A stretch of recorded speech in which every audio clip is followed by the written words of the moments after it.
Okay, what's going on, everybody? My name is Mang. Welcome back to Solo Role Manging. Today we're going to be looking at another new RPG.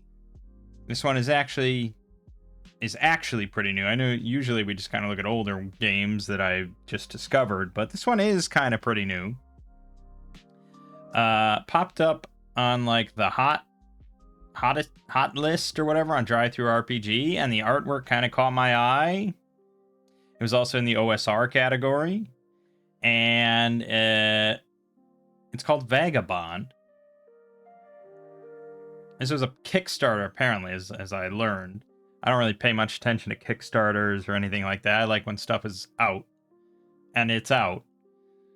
And it says that it's a tabletop role-playing game that blends old-school practicality and modern TTRPG character expression. That does seem right up my alley. It also says it takes inspiration from modern pulp fantasy influence, with the potential for a goblin gunslinger to be delving a mummy's tomb alongside a dwarf witch in search of Excalibur. That I'm not as sold on. I mean, I like all of those things individually, but in the same game, we'll see. Balance and, sort of gonzo, and I don't know, we'll see. So it's a D20 system, of course. It's another, fantasy heartbreaker and all that. Specifically, the thing that made me purchase it over not purchase a game like this, though, is that it says that it's basic expert compatible, which was quite surprising to see, to be honest, because in most respect, I would say this is just like a game that's here just to, try to steal away 0.5% maybe of D&D 5e's players, if it does well, So I wouldn't really expect them to care that much about being strictly compatible with like BX modules and stuff like that, and the larger OSR. So that's what made me purchase it. I have not even previewed. I didn't even look at I didn't look at anything. I just, whatever. We'll just take a look at it together and see what we think. I don't have high expectations because that's the safest way to go. So I'm not like gonna go through and like, oh, we're gonna run an adventure with this right away, or like, let's just read and see how it goes, shall we? Okay, so to make a check, roll a d20, compare it against the check's difficulty. Determines of crit, pass, or fail. That's pretty standard. Crit is a 20, pass is above or equal the difficulty, fail is below it.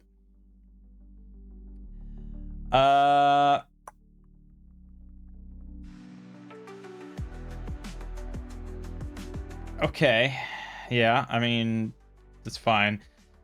Circumstances may favor or hinder a check. So this is adding a d6 or subtracting a d6 from the result. So this is similar to Demon Lord's Bane Boon system or Weird Wizard's Bane Boon system. But this does not stack.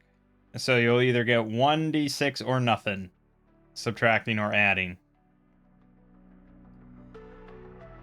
Combat. You get an action and a move. Turn order. Heroes always take the first turn. No initiative. If there's a risk of surprise, heroes must pass a detect check. That's pretty modern. Those that fail can't act on the hero's first turn. Okay. Interesting. Actions: attack, cast, hold, jump, rush, use. Seem all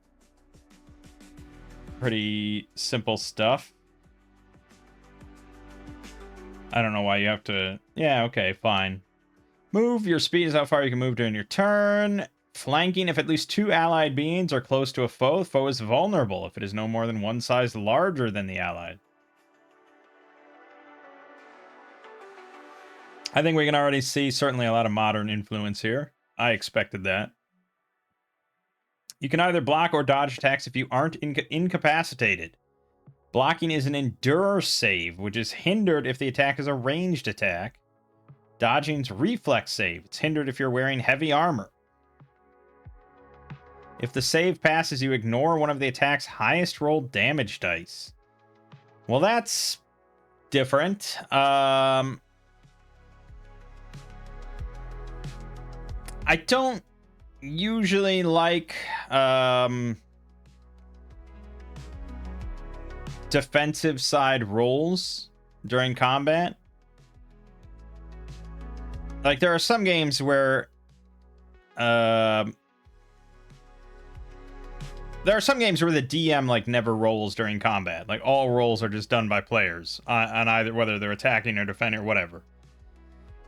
I've never really gotten into that. I feel like it's just always simpler if just the attacker rolls and there's a number and that's it. But, you know, okay. So you can block or dodge. So that means that I assume like the DM's still rolling to attack. And I assume maybe monsters get to block and dodge as well. So I feel like every attack involves both sides rolling. Armor is subtracted from attack damage. That's not original or anything, but it is unique. And I already feel like, how is this going to be BX compatible? Like, with every sentence, we're straying a little bit away from BX compatibility as far as how much work it takes to convert stuff. Immune means you're unharmed by damage. Weak, you ignore armor and immune and deal an extra damage die. Focusing lets some effects stay active over time. That's... yeah, like concentration and all, yeah. Dine. If you are reduced to 0, you're dead. If your body's destroyed, you're dead. If you have 5 fatigue, you're dead. Well, that's pretty straight up then. That's surprising. We have a reaction table, which is pretty typical. Morale checks. Yeah, that's good. Zones. Okay, we have zone-based combat, or is this... well, but we also have speed. So this just determines how an enemy acts during combat. So frontline will just... okay, so it's more just guidance for the DM, I guess, on how enemies should act in combat, which I don't think is really necessary. It's a little board gamey. I don't think a DM really needs to know that sort of stuff. But yeah, okay. To cast a spell, your hands must either be open or holding a spellbook, staff, or trinket. When you cast a spell, you determine, are you casting it to deal damage, cause the effect, or both? Choosing to only deal 1d6 damage or cause the effect requires no mana. Choosing to do both costs 1 mana. Mana! Ho ho! Who the spell targets with its delivery and how long it lasts, known as duration. When you cast a spell, you don't make a cast check unless an unwilling being is a target. Really? So buffs... well, yeah, okay, yeah, I see. Well, no, I don't see, but we'll find out eventually. Spells with the damage base can be cast to deal d6 damage. You can spend mana to increase the damage by 1d6 per mana spent to do so. Okay, so we sort of have a cantrip system then, where you could just do 1d6 damage, and that's it with your spell. Unlimited. It never costs mana. Or I guess you could blow your load and do a fuck ton. I like those kind of options. That's good stuff. I like blowing my load. Duration. Spell damage is instant. Effects last until your next turn unless you focus when you cast it. Spell lasts until you stop the focus. It includes Unwilling Being. You must spend 1 mana, pass a cast check to keep the focus each round. Delivery costs... oh, delivery. Oh, so you can... oh, so you get to pick. An aura, a cone, a cube, a glyph. So, imbuing, targeting a weapon on a willing being, that's free. But +2 per additional target. Oh, this is kind of interesting. I'm excited to get to the spell section then to see all this in action. All right, so this document is 214 pages for a core rulebook. That's... yeah, that's good. I mean, that's a good quality. That's a good number. It's not outrageously obscene or anything.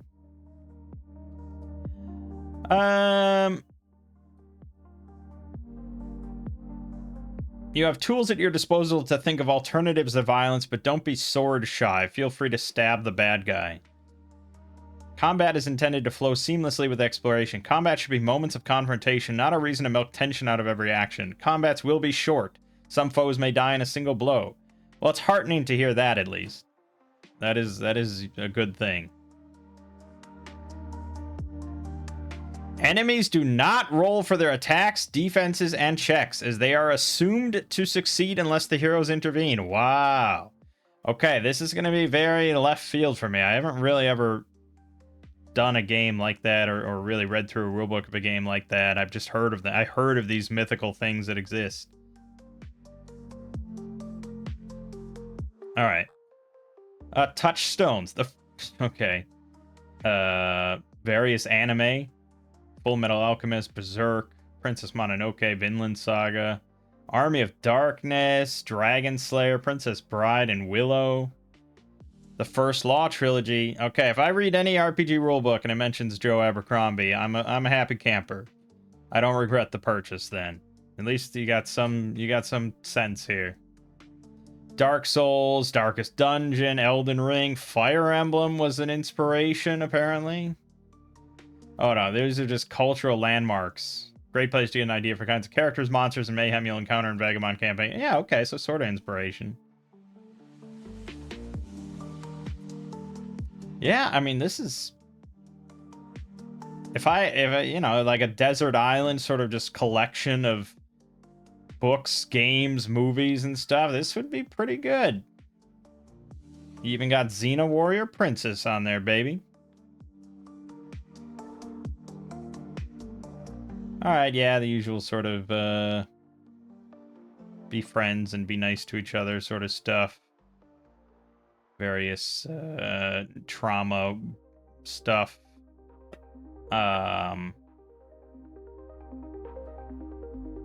You know, like, yeah, I've read a lot of horror stories on subreddits and things like that about people's games they get involved in that, are just, you know, like, just like pretty much blatant like sexual harassment and blah blah blah. But for me, like, you know, most people I think don't ever get involved with any of this stuff. They play with their buddies, like pretty much everything's on the table, like no one really cares, I would imagine. But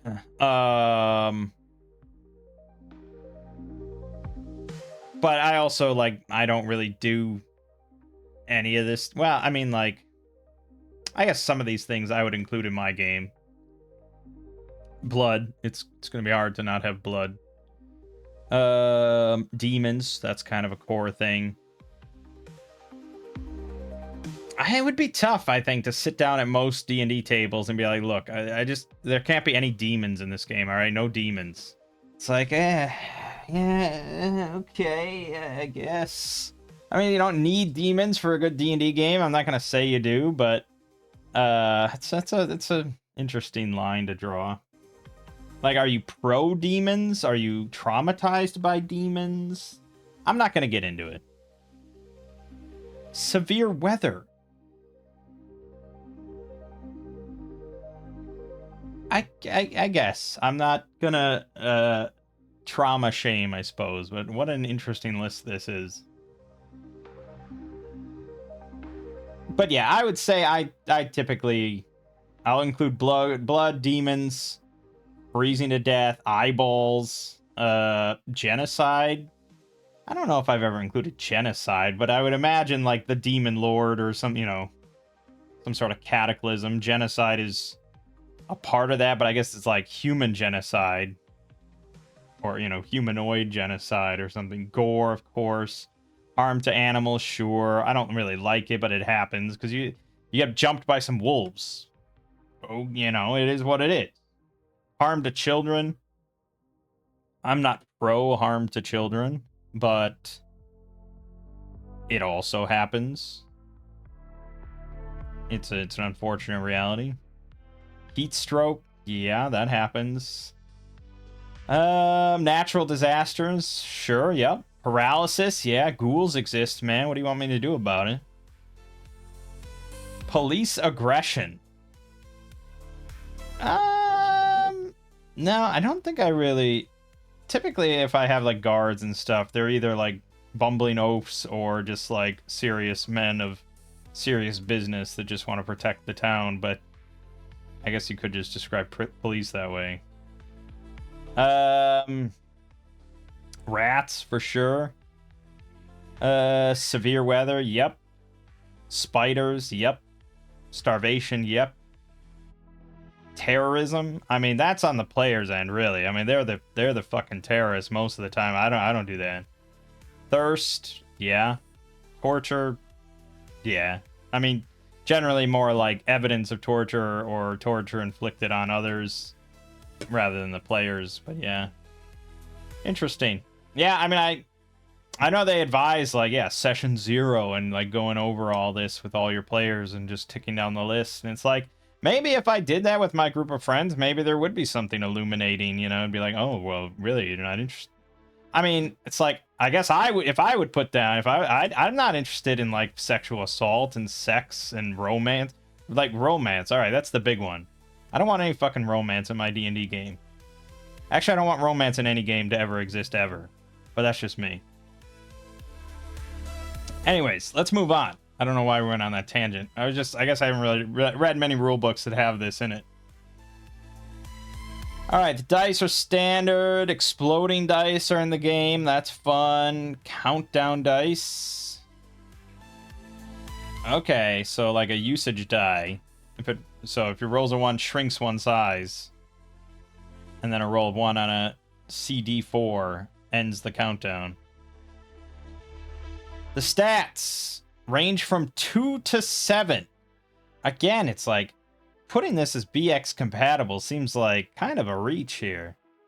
You've got might, dexterity, awareness, reason, presence, and luck. Okay, so strength, dexterity, wisdom, intelligence, charisma. And then instead of constitution, you have luck. 2 to 7.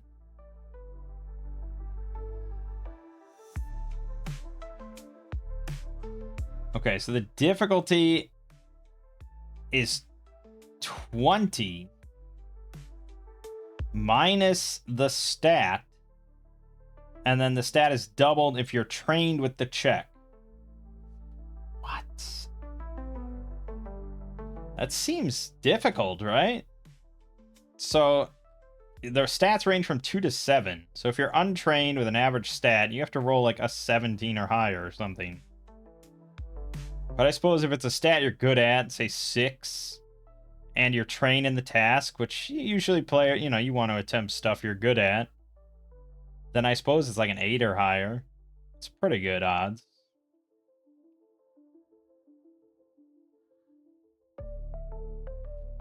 And there's favor and hinder to add d6s.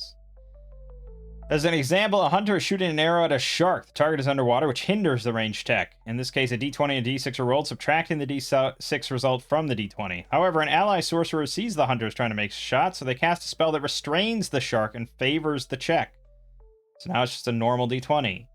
But, as luck would have it, the hunter's relic longbow magically hones in on its targets.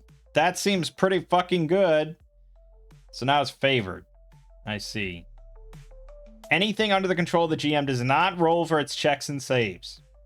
They are assumed to pass unless the hero's checks or saves succeed.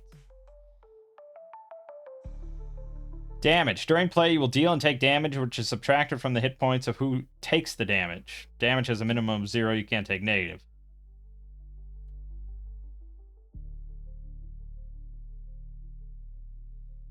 Okay. If a hero dies, you're encouraged to make a new one and rejoin the party when possible.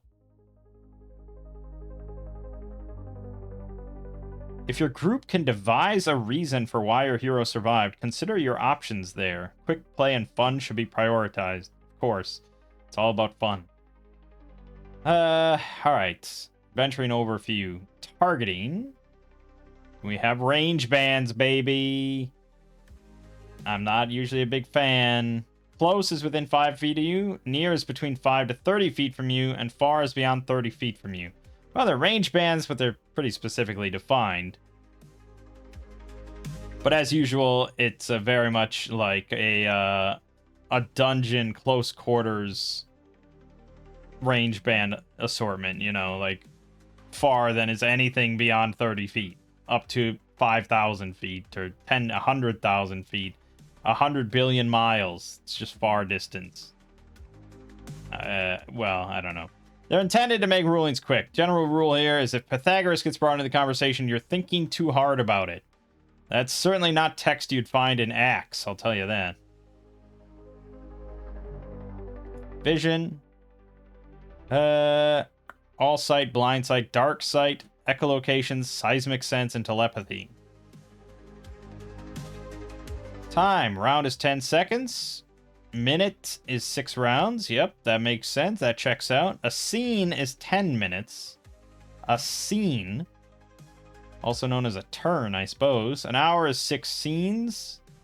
Shift is 6 hours, and day is 4 shifts. All that math checks out.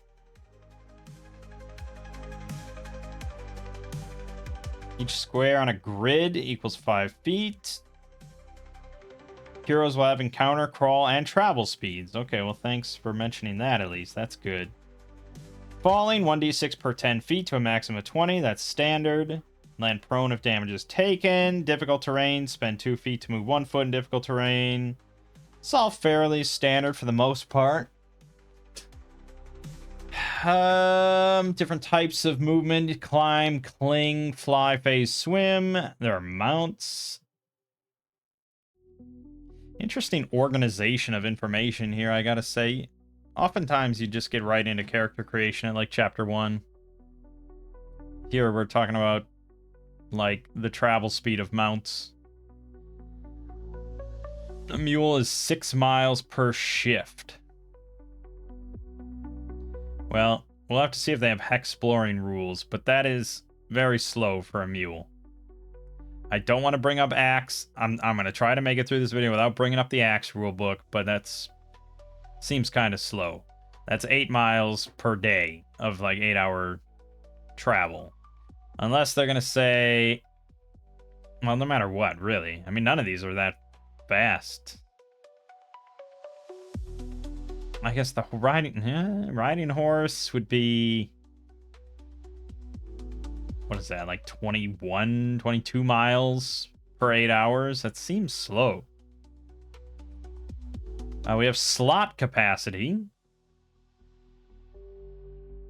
Also, a riding horse costs 7 gold, 50 silver.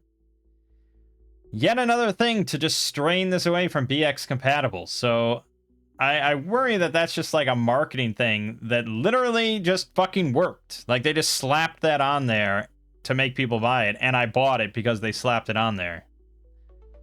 That could be a problem. We have size, how many units it occupies. Okay. Flanking rules, grappling rules, classic grappling rules. Beginning a grapple, heroes have to roll an attack action, pass a brawl check to begin the grapple. Enemies, those that employ grappling, will do so as a melee attack that restrains, forcing the hero to defend. You end it by trying to roll an endure or reflex save. Doing so on a pass, regaining half your speed. Enemies force the hero to make a brawl check to maintain it. Rest requires a shift, 6 hours of light to no activity. You gain the benefits of the rest if you're fed and rested, which restores your HP, luck, and mana to max. If your HP is already at max, it instead removes 1 fatigue. Okay, so full heal overnight.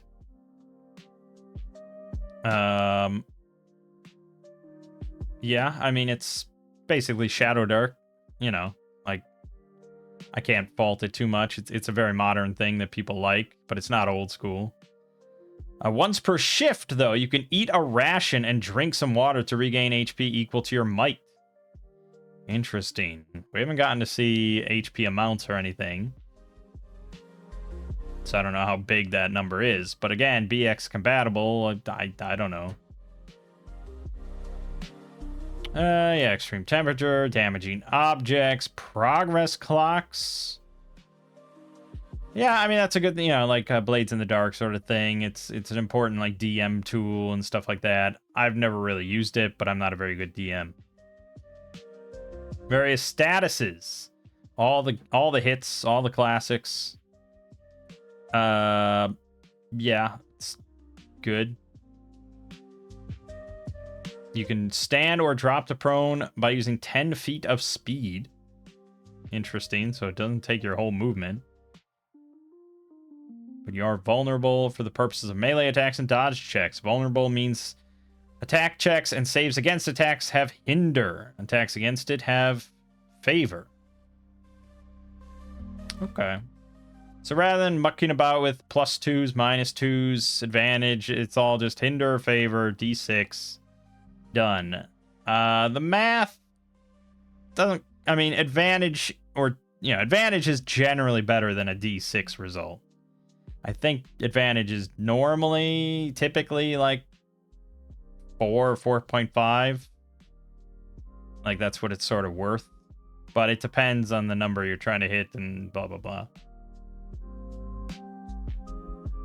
Any meeting between the heroes and NPC is an encounter. Time is fluid, but can turn to combat when violence is unnecessary. NPC distance, NPC reaction table, 2d6. Turn order.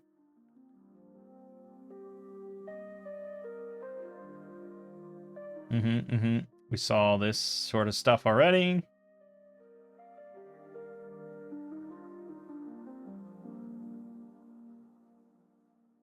Enemies make morale checks at the following times during a combat. The first death in their group. That's usually a little early, I would say. Especially because it's like... I guess it depends on how many groups or how big your group is. But if I have 10 bandits and one of them dies, the 9 are not going to suddenly all flee. That's kind of ridiculous. But I do agree with the second one where half the group is incapacitated. But then it would be like every time they lose someone after that, they make another check. You consult the group leader's stat block. So it's one result based on the leader. 2d6 if it's higher than its morale. Group fails and either retreats or surrenders. Okay, classic stuff there.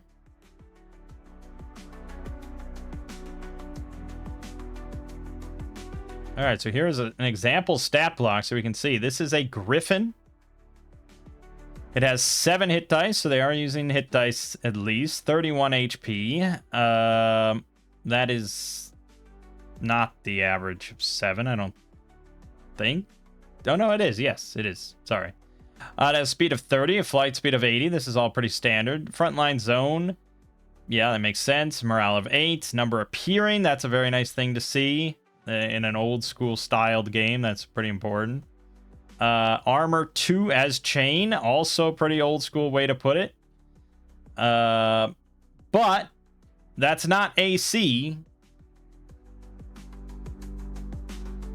That's not 12 AC or something like that. That's, or like descending, that's not a 17 AC. Because armor deducts damage. So that just means it deducts 2 damage from everything. It is weak to shock.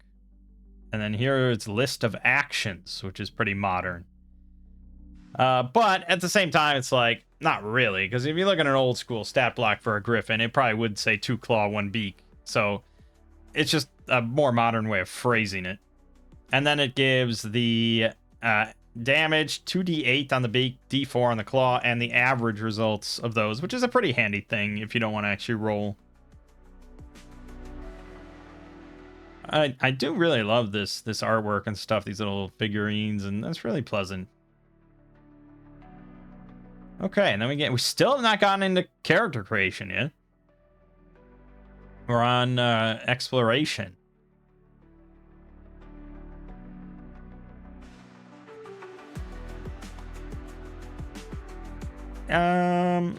Yeah, I mean, it's basically a lot of stuff that I would ignore.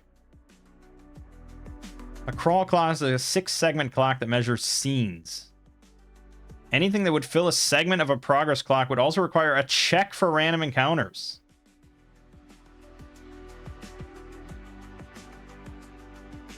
So you check every turn then. Seems a little high.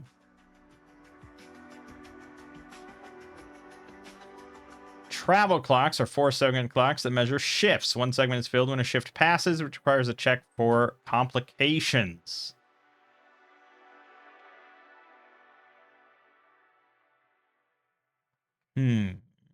Once you benefit from a rest, you can travel for 2 shifts. So it's a 12-hour hiking day, which is fairly absurd, you know, to actually hike for 12 hours every day for like 2 weeks. After that, any shift you travel until you rest again will give you 1 fatigue. So it's based on a standard 6-mile hex. The party appoints a navigator who leads them when they travel. The party determines their pace and then move into the hex they travel to. Roll on the complications table. Travel pace may affect the complication roll. And you reveal adjacent hexes if they're not revealed. So if you're moving at a slow pace, you add a d6 to the complication roll and use the 2 highest. The opposite for moving fast. Okay. Hey, this is sort of similar to Tales of Argosa, trying to modernize the exploration rules and stuff to not just have like OSE random encounters and just, okay, suddenly you find a basilisk that comes out of the forest and turns you all to stone and kills you. Because there is potential for other things to happen. And maybe, you know, like a good old school DM would just improvise that stuff and come up with stuff like, oh, you suddenly, like, you find rats in your food. It's like, okay, but it feels very arbitrary if a DM just decides that at some point. Maybe they come up with their own rules for how that happens, but then it's like, yeah, here you go. Here are rules for how that might happen. This doesn't mention rats in the food or anything, but there are various complications. So it's a D6 result or roll. So if you rolled Snake Eyes, there's a hazard. You must pass reflex saves or take 2d6 damage from an avalanche, landslide, etc. You know, it's stuff like that. It's like, it sounds really good on paper, but then I'm traveling really fast across farmland. Just miles and miles of empty prairie and farmland and stuff. And I roll a hazard. What am I supposed to do with that?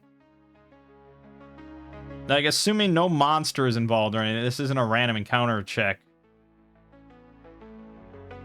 Well, I guess it says instead of a complication, you can choose to have a random encounter occur on a roll of 11 to 16. Or 1-1 to 1-6. So instead of a complication, so I guess you could roll a hazard and it's just like, this doesn't make any sense. Obscure, getting lost out here, we're following a river, it doesn't make any sense. So fuck it, just have an encounter. Which means that by default, you actually will never have an encounter unless the DM decides to just roll it. The DM can always choose the encounter. It's interesting. I would have thought like a random encounter would be somewhere on the list here, but no, it is entirely just GM discretion. You can forage while you travel at a slow pace, and biomes such as jungles, mountains, and swamps have the number of miles you can move to travel each shift.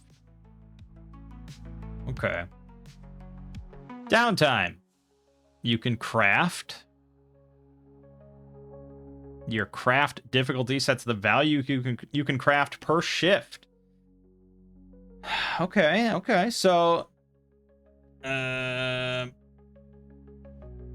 craft difficulty. Are we assuming this is like intelligence based? So, yeah, I mean, say you have 4 intelligence, so that your difficulty would be 12.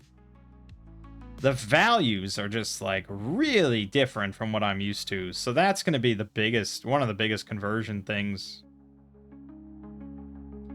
You can scrap an item for materials worth half the value of the item. Foraging. Make a survival check on a pass. Determine if you find food or materials. D6 ration or D6 times 5 silver worth of materials. Quote unquote materials, whatever that is, out in the wilderness. You can also hunt. Anything you can harvest meat from gives rations or materials, the number of which equals its HP. That's an interesting way to do it. I'm very tempted to load up the Axe Monster manual and its rules for butchering and how much food you get to compare to that Griffin, because the Griffin would give apparently like 31 rations.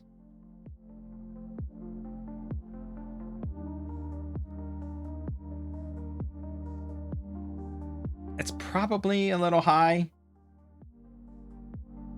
For materials, multiply this result by 5 to determine its value in silver. Looking for wild game requires a shift, make a survival check. On a pass, roll to see what wild game you discover. On a crit, you can choose which beast you find instead. Choose which beast you find.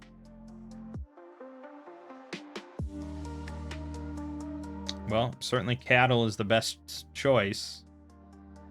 If you study, you gain a studied die, which you can spend to gain favor on a d20 roll you make in the next day. You must do so before the d20 roll resolves. Interesting. So, yeah, I mean, I guess there's not many downtime activities, so I imagine most people are just going to study, and that's what they're going to do. You can also change a choice offered by one of your class features. All right, we finally get to hero creation. Ancestry. Human, dwarf, elf, halfling. Pretty basic. Not you know, daring today, aren't we, kind of thing. You get to choose your ancestry or roll a d8. Class. Now that is a big class list for an old school game. It's a big class list for most games, to be honest. Alchemist, barbarian, bard, dancer, druid, fighter, gunslinger, hunter, luminary, magus, merchant, pugilist, revelator, rogue, sorcerer, vanguard, witch, and wizard. Now, of all those, the most interesting to me from just reading this from like a reading standpoint is the merchant. The fact that that's actually a class that someone could pick and play as part of a group is extremely uncommon. You know, like, very rarely do you see a game with a merchant class in the core rulebook. So, I mean, Axe is one of them. There's that. There's also a dancer, which is another interesting thing. And of course, the gunslinger, because I want to see how balanced that is. But there's a couple ones that I'm not so, I'm curious to see what they're about. The luminary, the revelator. Revelators! Stats. Choose your stats and assign them in any order or roll a d12. Choose your stats. So basically, yeah, it's all array based. I was curious as to how you were going to roll to get 2 to 7 on each of them. But I guess it's 1d6 plus 1 if you really wanted to be random. But yeah, so it's an array. You can have the most balanced of 5, 5, 5, 4, 4, 3. Or skew it towards like 7, 6, 4, 2, 2, 2. If you really want to just be very, very dedicated. But you could get a couple 6s if you want. Yeah, okay. I mean, it depends. 5 sort of is the average. 4 or 5. Which makes sense. Gear, you start with 3 gold, which is 300 silver. Alright, then you already have a different conversion rate. So it's 100 silver to a gold. Okay, well, that might change things then. Where was the horse cost? Oh, 7 gold. Okay, so that if we say that's 750 silver, in a normal game, that's 75 gold. That's pricey then, to be honest. I think in Axe, a medium riding horse is 40 gold.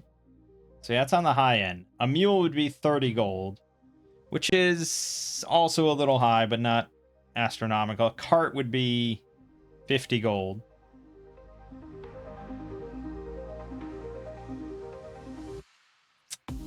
It's also a little high. Okay. I wish that it wasn't high then. I'm okay with it being a different system because it's easy enough to just say, okay, multiply everything by 10 and call it a day. Or multiply gold. Yeah, I don't know. Okay, anyways. So you start with 3 gold to purchase your gear. There are also starting packs you can choose from. I always like that. Skills and passives. Yep, 6 stats, blah, blah, blah. Might is used for max HP, inventory slots, endure saves, brawl, and melee checks. Your max hit points are equal to your might times your level.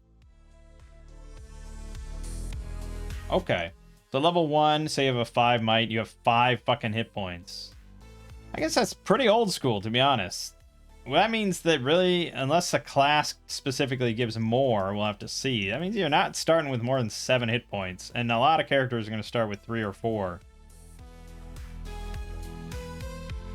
But it sounds like, well, I don't know. Things automatically hit. You have to roll like an endure check or something, or a dodge check to reduce damage. So it seems painful. Your number of inventory slots is equal to 8 plus might. That's...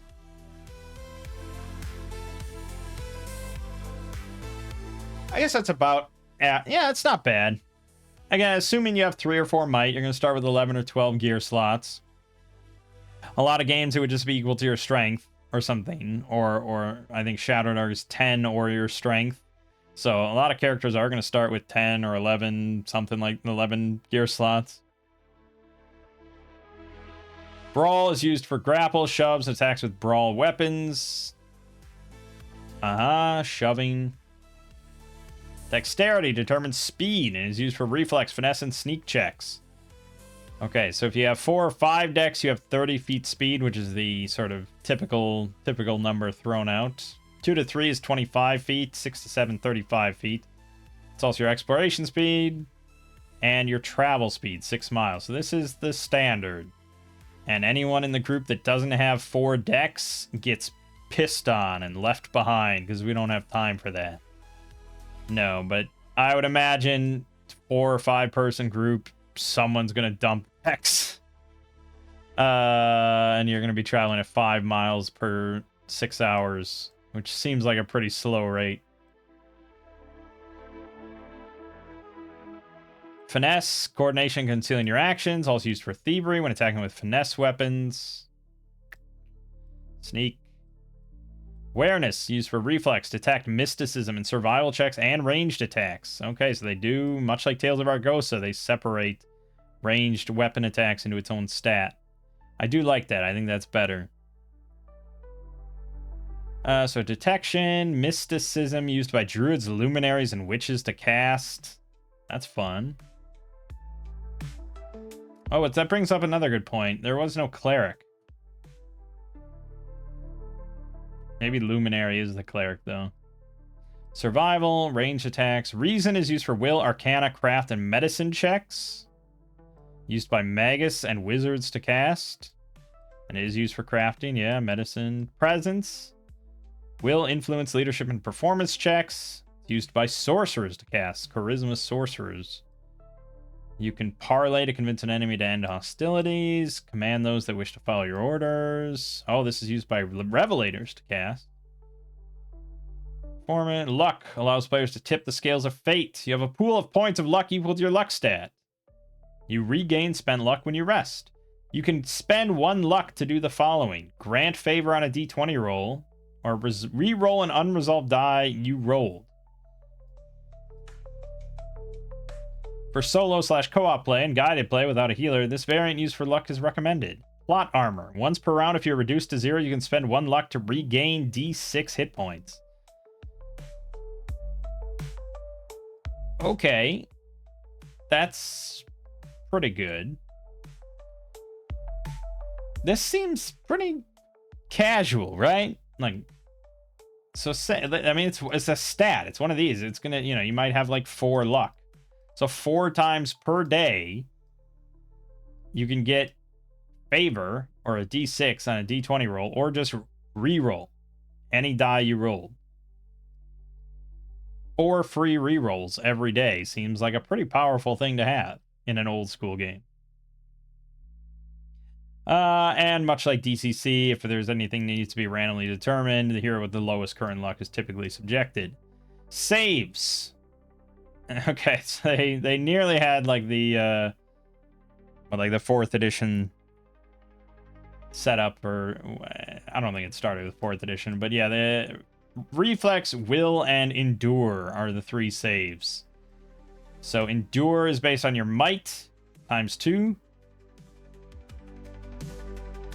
Reflex is based on your dex plus awareness, and will is based on your reason plus presence.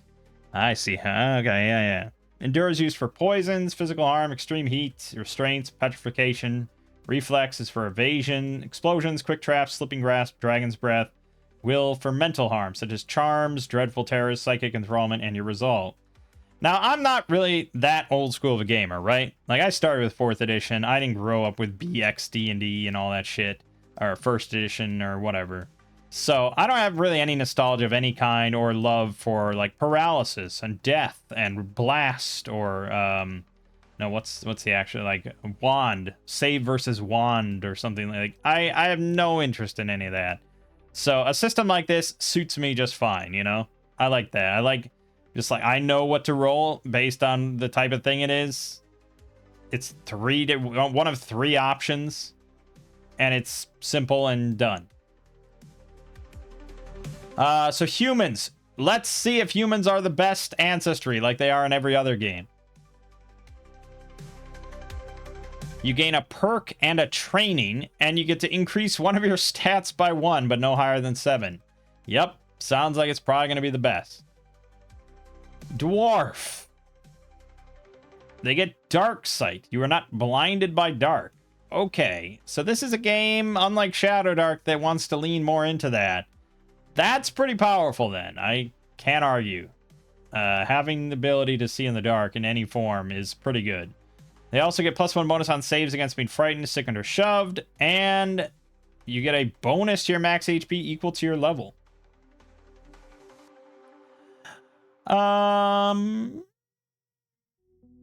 It's not insanely good, I suppose. Let's see. Say you're level 3. Your might is 5. You have 15 HP normally. The dwarf would have 18. It's like, okay, I guess. Elves, you're trained in a skill from either Arcana, Mysticism, Influence, or in ranged attacks. You can be trained in ranged attacks. That's okay, yeah. That's interesting. Yeah, because it's all the same check, right? It's all the same check system of D20, a 20 minus your attribute, and doubled if you're trained. It would be shitty then to not be trained in range attacks. You have favor on sight-based detect checks. That's pretty good. That's pretty good. And you know a spell and can cast it with a skill of your choice. Huh. Halflings. 5-foot bonus to speed. Ignore hinder on reflex saves if you aren't incapacitated. It's alright. You can move through areas occupied by other beings. Yeah, okay. And when you regain luck from a rest, you gain 1 additional luck.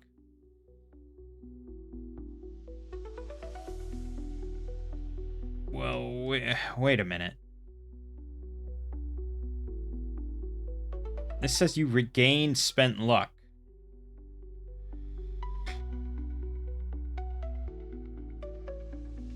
So, well, I guess your luck stat isn't 1 higher, because there is some other things affected by luck, but you just have 1 extra luck point to spend.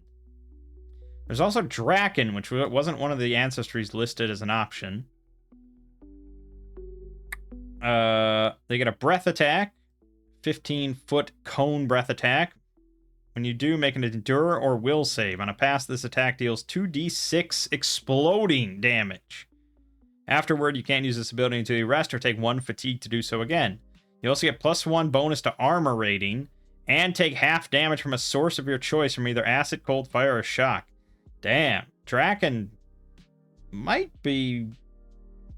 They might be up there. I gotta say, I'm fairly impressed.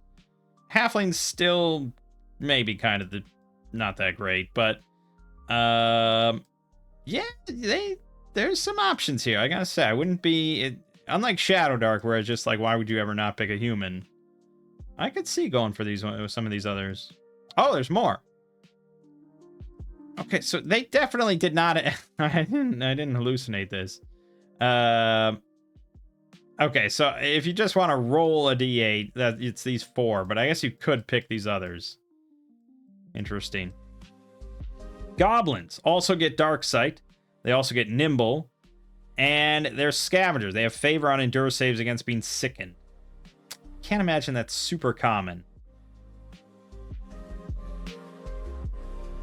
And again, I'm not sure how common hinder on reflex saves is going to be. So it's hard to judge these without playing the game. And then orcs. Not half orcs, just straight up fucking orcs. Huh. They also get Dark Sight. So that's a pretty common feature in this game, which is very modern, I gotta say. That's not old school. And that was something, again, Shadow Dark was very adamant about not giving players. Was that the darkness always needed to be kind of a problem for players. Here it's just like, you stand pretty good odds of someone in your group or multiple people in your group just being like, yeah, okay. Darkness, cool. You make saves against being grappled or shoved with favor, and have favor on checks to grapple or shove. And you get +2 item slots. Okay, orcs. Not bad either. Classes. Each time you gain a level, you gain each of the following. Your max HP increases. You get new and improved class features. On even levels, you get to increase a stat by 1 to a max of 7. And on odd levels after level 1, you gain 1 perk, as shown in the class table. Leveling methods. Oh boy, 2 methods. Okay, so no gold is XP or anything like that.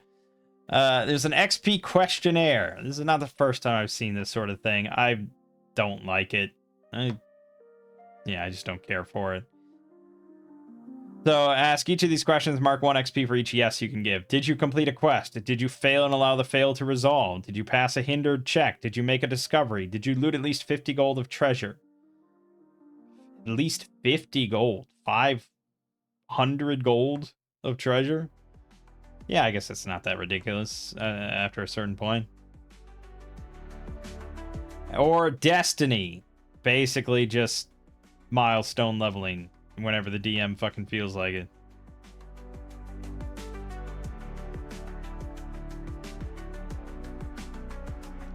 This is one of the most concerning paragraphs I think we've seen, really.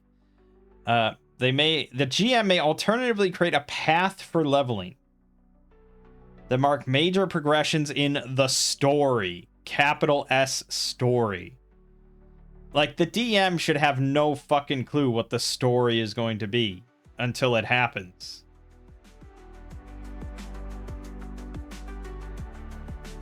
And they even give an example which just hammers home this kind of disgusting point. Clear out the abandoned Mage's Tower, discovering the MacGuffin for Beat 2. Close the Wild Portal, foiling the Mage from Beat 1's plans, and gain knowledge about a Dimension Hop for Beat 3. Uncover a plot to assassinate the future king in the past, requiring the portal from Beat 2 and locking the heroes in the past for Beat 4. Defeat the rampaging T-Rex, and seek out a way back to the present, eventually finding the Medusa that will petrify the party until they're back to their original time. It's like, this is just everything this is everything bad about modern gaming, where the DM has a story in their head.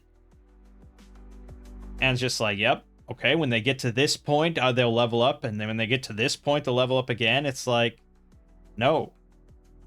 Bad DM. You should not have those thoughts in your head.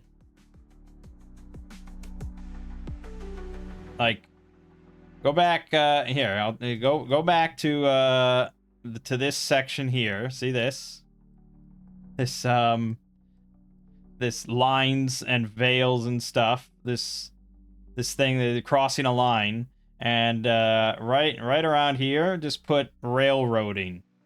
Just put that in, and then I can say that that's one of my lines. I do not want this to be brought up. That's how I feel. Really just not good and really worrisome. Because, like, how can you put a game in the OSR section and have this in there? Like, that's terrible. Or not have, like, any guidance at all. Like, not even having a third method listed for just, like, leveling up as normal. Like, gold as XP or something like that. Like, nothing for that. It's just... I mean, there's a little bit. There's this. Did you loot at least 50 gold of treasure? There's one thing here. You get 1 XP if you looted a bunch of treasure that session. Whew. Then they have advisement for level pacing, including how much XP per level. So normal would be 5 times the next level. So to get to level 2, you need 10 XP. Your estimated campaign length is 5 to 12 months to reach 10th level with weekly sessions.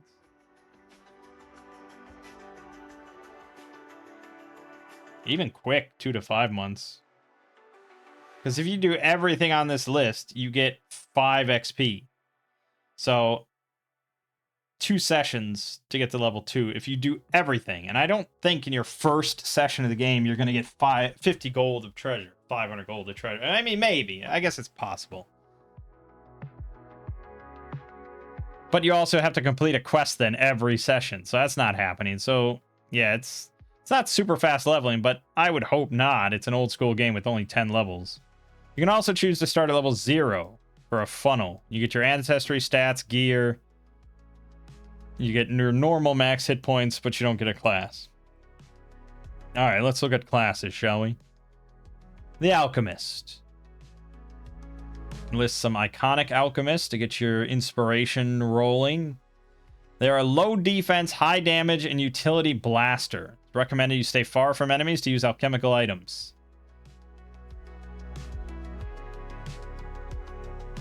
Complexity of 4. So you get craft skill automatically and then 4 others. You have no weapon training of any kind. At level 1, you get Alchemy and Catalyze with 4 formula. You can attack with alchemical items using Craft. Choose 4 alchemical items, page 84, with a value no higher than your Alchemist level times 50 silver. You only need to provide 5 silver of materials to craft these items and have alchemy tools equipped. You learn to craft 1 other alchemy item this way every 2 levels in this class thereafter. Catalyze, you also gain the Deft Hands perk, and you can craft alchemical items with the Use action.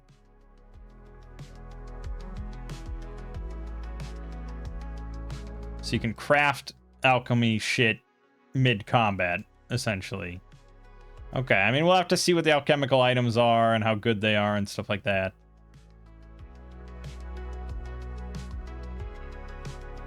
You gain a studied die when you crit on a craft check. Damage and healing dice, your alchemical items can explode. That's pretty good. You can take the use action to combine 2 alchemical items together, causing their effects to both occur when you use the combined item. It's pretty fun. Big Bang at 8th level. You gain a d6 bonus to damage and healing of your alchemical items, and they can explode on a roll of their 2 highest values. And Prima Materia, 10th level. Once per day, you can use your action or skip your move to craft an alchemical item with a value as high as 10 gold without materials. Wow. And that's it. That's the whole class. So I do like this. I mean, overall. I like that. Yeah, it's a little bit of the... And this seems to be an error. Like, yeah, I don't know if it's my PDF reader or what, but that seems... The images seem busted here for everything. Yeah, I don't know. Shame. I'm not sure what's up with that. Oh, now all my images are breaking. Oh, now the whole PDF broke. Oh, now I poked the bear. I prodded it too much. Okay, it's really... What the fuck? Okay, I could switch to a different PDF reader. Hold on.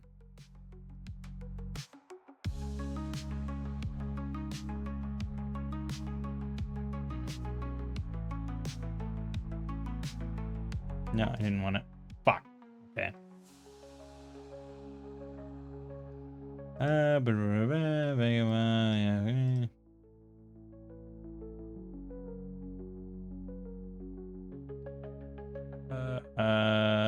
there we go. All right. We have images. There's our alchemist. So yeah, I like that it's still pretty simple. Like there's not gobs of options for your class or anything like that. It's relatively simple, but the fact that they have a lot of classes means that everyone has a somewhat unique identity amidst the party kind of thing. Shadow Dark is a little too simple for me, you know, with like 4 classes, and that's just kind of it. I mean, they added a few more, but it's even the classes are also quite simple, you know. They don't fluctuate much either. Whereas like a modern, like Pathfinder or something, it's a lot. There's a lot to do. Here it's pretty simple. You pick an alchemist, you get these 2 abilities at 4th level or whatever, you get that ability, that's it. So it's still pretty old school in that sense of most of the uniqueness for your character is going to be coming from during the campaign of magic items you get, things you do, you know, whatever training you might take up. I mean, there are perks, and I guess we'll get to that, but yeah, overall I like the level of simplicity here. Barbarian. Logan Ninefingers mentioned. That's excellent. Very good. Medium high defense bruiser. Stick to an enemy's face, hit them very hard. 2 complexity. Training with all melee weapons. Brawl skill, 3 from either detect, influence, leadership, mysticism, or survival. They start with rage, while berserk and wearing light armor or no armor. You reduce damage you take by 1 per damage die, and your attack damage dice are 1 size larger and can explode.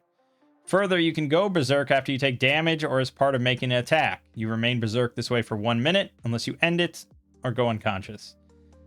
Okay, so you can just go berserk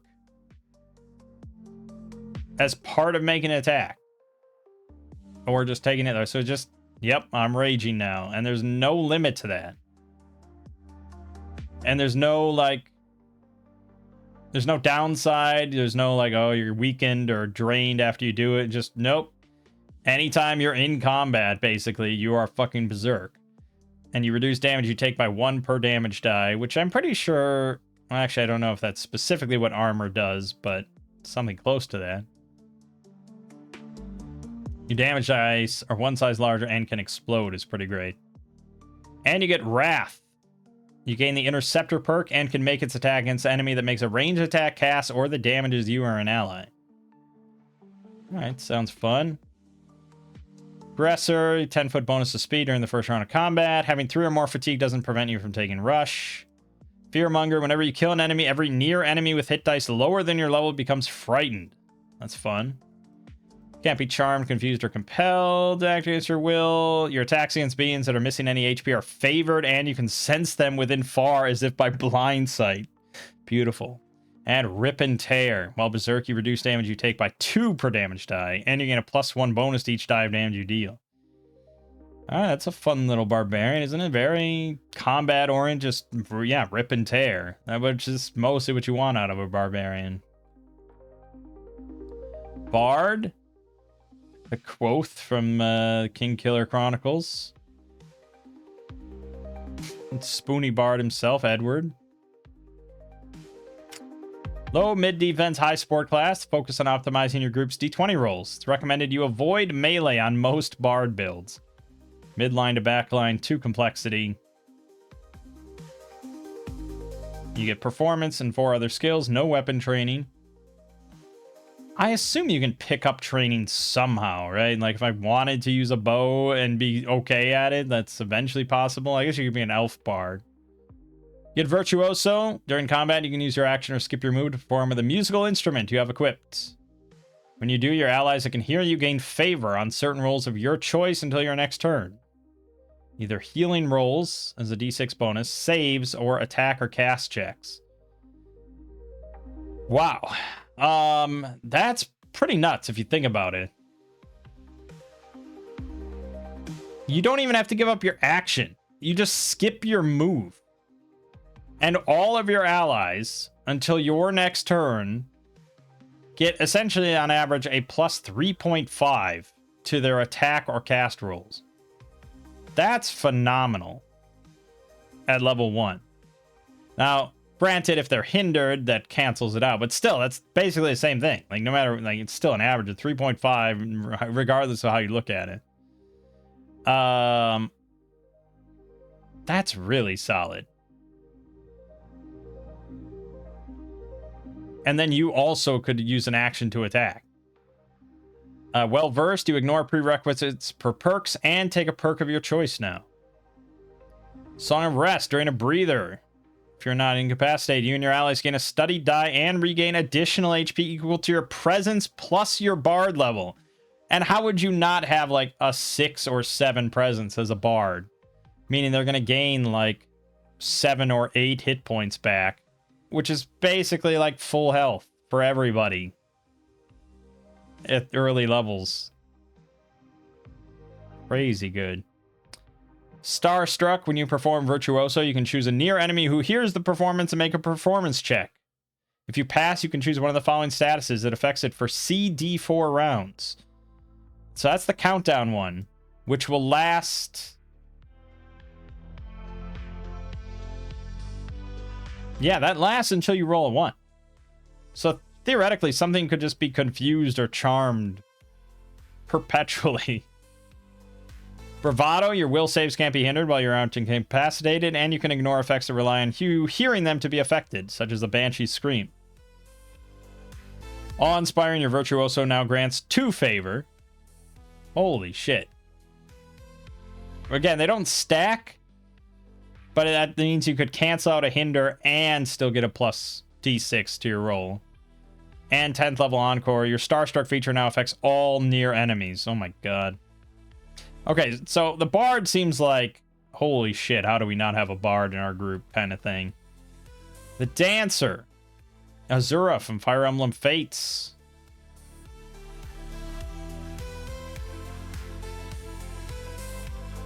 Yeah. Low defense support with a focus on action efficiency. Grant actions through step up. Okay, so they definitely just like... Yeah, they just took the Dancer from Fire Emblem. That's great. So you get Fleet of Foot, you gain the Tread Lightly perk, and the roll for you to crit on reflex saves is reduced by an amount equal to your Dancer level divided by 4 round up. Okay. I feel like you could have put in a little table here for that, I suppose. So normally you crit on 20. Your Dancer level divided by 4 round. Okay, so basically increases by 1 every 4 levels. So at 1, it's 19 to 20. At 5, it's 18 to 20. And at 10, 9, it's 17 to 20. Step up. Once per turn, you can use your action to perform an enlivening dance. Doing so allows you to roll a second d20 on reflex saves until the start of your next turn, and use the higher result, and it gives one ally of your choice that sees you a second action this turn. That's the bigger part there. So yes, an extra action to your fucking barbarian to rip and tear is, as you can imagine, much like in Fire Emblem, really good.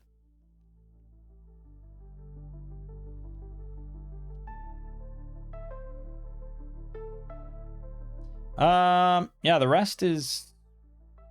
Yeah, very dodgy oriented sort of stuff. Flowing, moving. When you use the step up feature, ally gains favor on the first check they make with the action you give them, and you both gain a 10-foot bonus to speed for the round. When you crit on a save, you can take 2 actions rather than 1. And you can target 2 allies with your step up feature rather than 1. It's a level 10 though, so, you know. Yeah,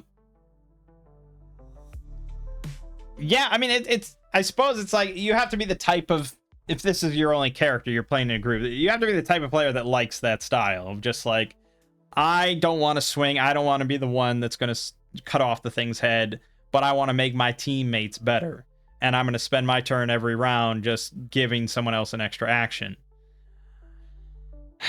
It does beg the question then of like, wouldn't it just be better for you to play a character that could just do that action, you know? But there is some flexibility, I suppose, in who you give this setting. Like, it's not always going to be necessarily the barbarian or something like that. It might be a mage that can cast 2 spells in 1 turn, or something, you know, set up some sort of combo wombo kind of thing. Because like, she doesn't have any training in weapons, she doesn't get any spells, so I feel like every turn you're just going to be doing step up as your action to give someone another action. Like, I don't know why that wouldn't be what you do. It says your main offenses will occur when you crit on reflex saves, which, I mean, really is like a 10% chance. And I don't think you're specifically just going to put yourself in danger zones just so you can roll your reflex saves. A reflex save, by the way, like, it's worth reiterating, because it's not like 4E or something, where a reflex save only really happens from like a trap or like a spell effect or something. You roll that anytime you dodge. So anytime you are attacked, you're rolling a reflex save or an endure save. So yeah, I mean, theoretically, I guess she could be just sort of moving in and around the enemies to try to provoke that, but that seems like a really dumb idea. Even with evasive, where you ignore 2 of a dodged attack's damage dice on a pass save rather than 1. I mean, let's say you put your dex at 6.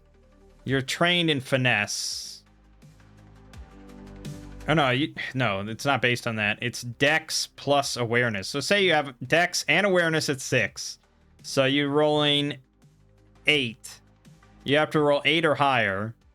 And then from level 2 on, if you succeed on 8 or higher, which is like a 60% chance, you get to ignore 2 damage dice instead of 1. And you have like a 10% chance at that point to crit. In which case, I didn't really see maybe I didn't.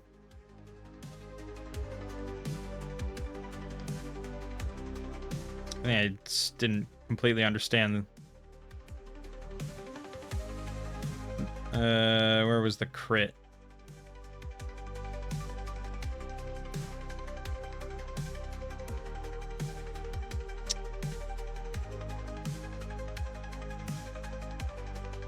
Oh, yes. Oh, okay, I missed that. So when you crit on a save, such as blocking or, you know, dodging or avoiding, whatever, you're not affected by it, and you get a free action. That is pretty significant.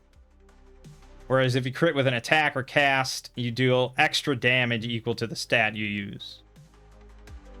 Which, for like a fighter or something, that is a nice bump.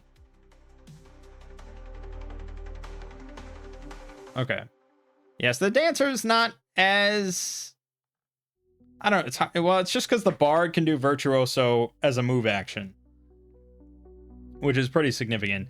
So that means he still can just fire off an arrow. Just because why not? I mean, he's not trained in it to start or anything, but he could. Druid. We finally get a spellcaster, I think. Mid defense, mixed support and control cast with a focus on casting spells and shape changing. Yep, that's a druid. So you start with Primal Mystic. You can cast spells using mysticism. You learn 4 spells, one of which must always be polymorph. You learn 1 other spell every 2 levels in this class hereafter. So much like Shadow Dark, it's not really based on that old school concept of you have to find scrolls or spell books to gain new spells. I mean, it's more modern. They give you spells. I don't know. I guess I like it when I play Shadow Dark and it happens and I get free spells and it's like, yeah, fuck yeah, free spells. But theoretically, I prefer the idea of you have to find your spells. Shadow Dark is nice in that basically you can go as a wizard or whatever and find a scroll and add it to your repertoire. That's an option to you, which is nice. Mana. Your maximum mana is equal to 4 times your druid level, and the highest amount of mana you can spend to cast a spell is equal to your awareness plus half your druid level round up. Okay, so that means at level 1 you have 4 mana, and you could probably spend, you could probably spend 4 mana on one spell if you wanted. You regain spend mana when you rest. At level 2, though, you have 8 mana, and chances are you're not going to be able to spend 8 mana in one go.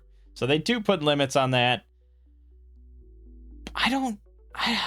Is that strictly necessary? I don't know. I guess it is. Because that means, yeah, I suppose it is, right? Because at level 6, you'll have 24 mana. That means that you could roll one spell with 24d6 if there was no limit. Which is funny, but yeah, it probably would get old for you to have basically like a 3-minute adventuring day where the spellcaster just walks up, throws fireball for 30d6, and then they leave. So I suppose a limit is necessary because you can add damage for mana. You also get Feral Shift. You get the Shape Changer perk. You can take an action granted by the beast you turn into as part of the cast action. Wow. So you get spell casting and shape shifting at level 1. Old school this is not. I mean, the fact there's even a druid is not old school, but that's fine. Okay. I mean, I have a buddy who primarily plays druids if he ever plays a fantasy game. He would probably love this. Because druids often kind of get the shaft, I think. They're generally one of the less impressive classes. So they went all out the gate right away here. Tempest Within, you reduce cold fire shock damage you take by half your druid level per damage die. That's pretty good. Innervate, you can use your action to give a close being some of your mana or to end one status affecting it from either Charmed, Confused, Frightened, or Sickened. This can be yourself. No limit on that, no recharge, nothing. You just can always do that. Ancient Growth. Well, before I read that, I was just thinking, like, no limit on this. And you can use it out of combat. So there's like Charmed, Confused, Frightened, or Sickened. There's a lot of old school modules that have that kind of stuff just in it. Like Charm. There's a lot of things where like some evil spellcaster just initiates by charming the fighter. Here, that's just like, yeah, okay, he's no longer charmed. And you can even be yourself. You can be charmed and cast it on yourself. It's crazy. I don't think that's probably how it works, but I don't know. Ancient Growth. While you focus on casting a polymorph that only targets yourself, you can focus one additional spell. Further, your attacks with beasts you polymorph into count as +1 relics. This increases every 6 druid levels hereafter to a max of +3. Wait, what? It's a 6-level feature. I thought the max was 10.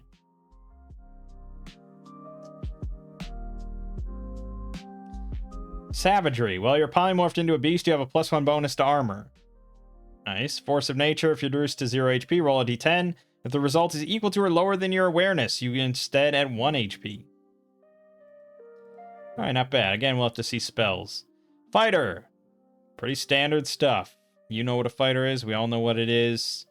Not many abilities here. They're trained in both melee and ranged. They get Brawl or Finesse. 3 more skills. Fighting style, you gain the situational awareness perk and another perk with melee or ranged training prerequisite. You can ignore stat prerequisites for this perk. And you get Valor. The roll required for you to crit on attack checks and save to dodge or block attacks is reduced by 1 and reduced by 1 more when you reach 4th and 8th level. Okay, so at 8th level, you have -3. 17 to 20 crit range. It's pretty good. Momentum. If you pass a save against an attack, the next attack you make before the end of your next turn is favored. That's nice. Muster for battle at 6th level. You get 2 actions on your first turn. And finally, 10th level, you get to attack twice with the attack action. Yeah, I mean, it's very late. Most people will never ever see that, but there you go. Gunslinger. Well, okay, I guess. I mean, it's, yeah, it's the most boring basic class, as the fighter pretty much always is. You know, it's nice when you have like DCC or Tales of Argosa where they can spice it up a lot with, you know, like Mighty Deed dice or Mighty Deeds or exploits or whatever, and do really cool stuff in the middle of combat. This is definitely the type of guy that's just like, yep, I swing my sword and he's dead now. Gunslinger. Low defense, high crit striker. Such like modern language, you know, it's wild. BX compatible. I'm still unsure. Ranged weapons, blah blah blah. You get quick draw, you gain the marksmanship perk, and when combat occurs, you can make one attack before the first turn. That's fun. Sniping the bandit leader before things even begin is that's quality, baby.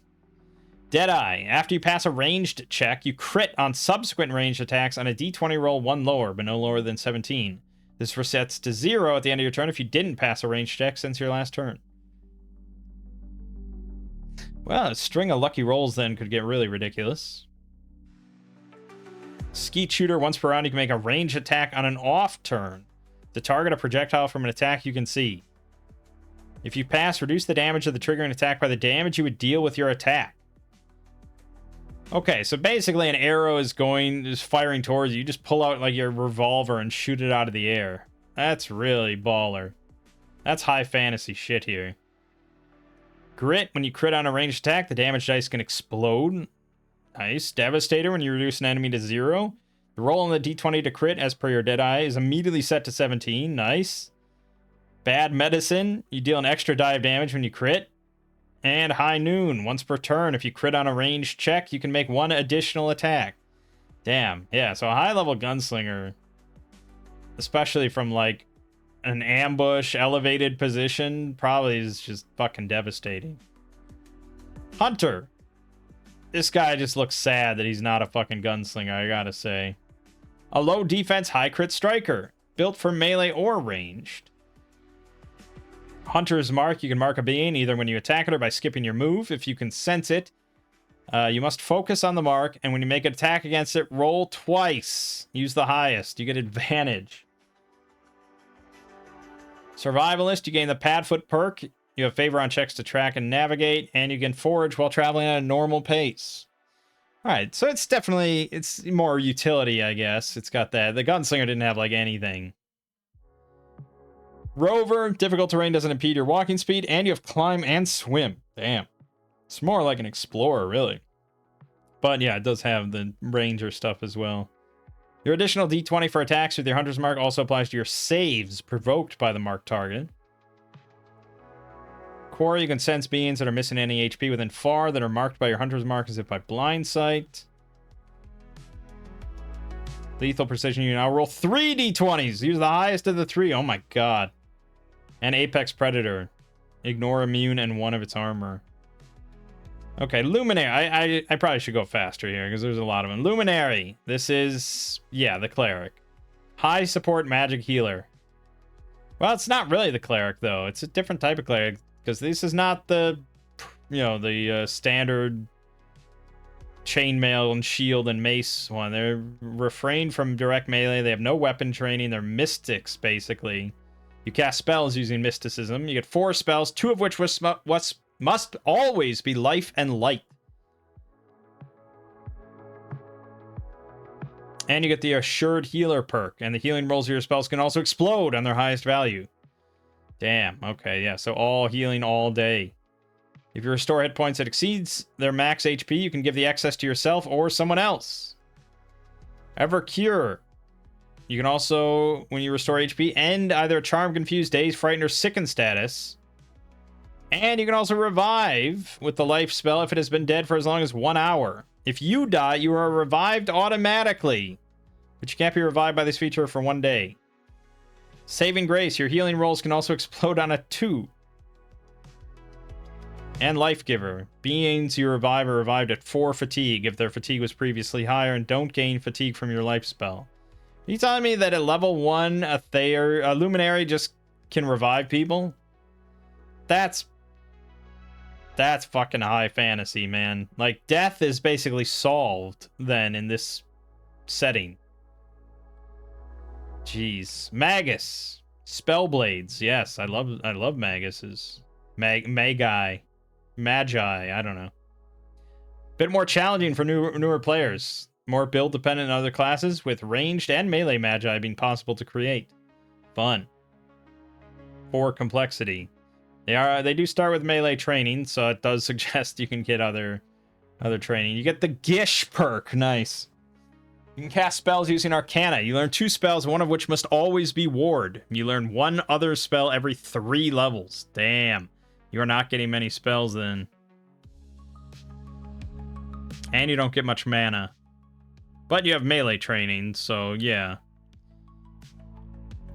Now you'll notice we didn't see any like armor restrictions or weapon restrictions or anything like that. Anybody can use anything. Even casters. I unless I see something otherwise, like I don't you can wear plate armor as a luminary, I guess. Esoteric Eye. If you can see a target, you can use your action or skip your move to learn if any magic is currently affecting it. You can do so once per shift, but you can spend 1 mana to do so again. Spell Parry. You can block casts that include you as a target if it either calls for a reflex save or has a delivery of touch or remote. If you crit to block a cast, you can dispel the effect. Arcane Recall. You can use your action to open your Esoteric Eye of Recall, allowing you to change one of your spells known that isn't Ward. You can't do so again until you rest or take 1 fatigue. Spell Surge. If you pass a check to block a cast by 10 or more, you can reflect the cast back at the caster. Aegis Obscura. You take half damage. Oh, you and the target ward spell have also take half damage from magic-based sources. And Melchior. Spell Surge feature now triggers if you roll 8 or more rather than 10 or more. Pretty good. Yes, that is a fucking mage killer, man. The Merchant. Yes, here we go. Anna from the Fire Emblem. Come on. Well, at least they mentioned Torneko. That's who I think of if I think of a merchant in a video game. Low defense and damage, high support through a wider inventory pool, and optimizing your party's resources. Okay, so it's... okay.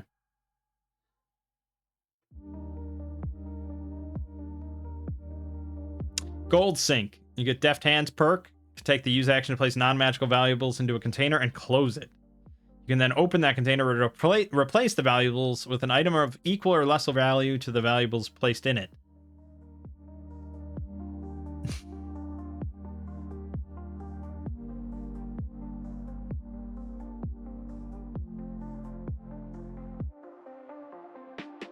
Wait, what? Place non-magical valuables into a container and close it. You can then open that container to replace the valuables with an item of equal or lesser value to the valuables placed in it.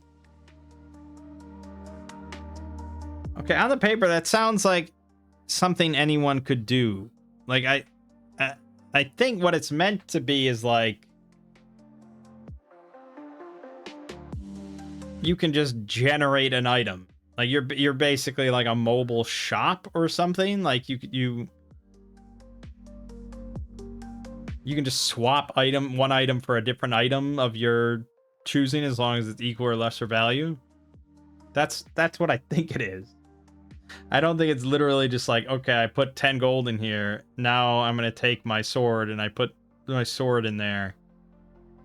And that's it. Now there's a sword in there, and I got the 10 gold back. I think it's meant to be like a mobile shop. Deep pockets. You have an extra number of item slots equal to half your merchant level rounded up. That's really. It's not that. That's not that good. Even at 10th level, you only have 5 extra slots. Like that's. Come on. Should have been at least your merchant level. And that's what you have at level 1. You have 1 extra slot, inventory slot, compared to others. And you have the Deft Hands perk, and you can just basically be a mobile shop and swap one thing for another thing.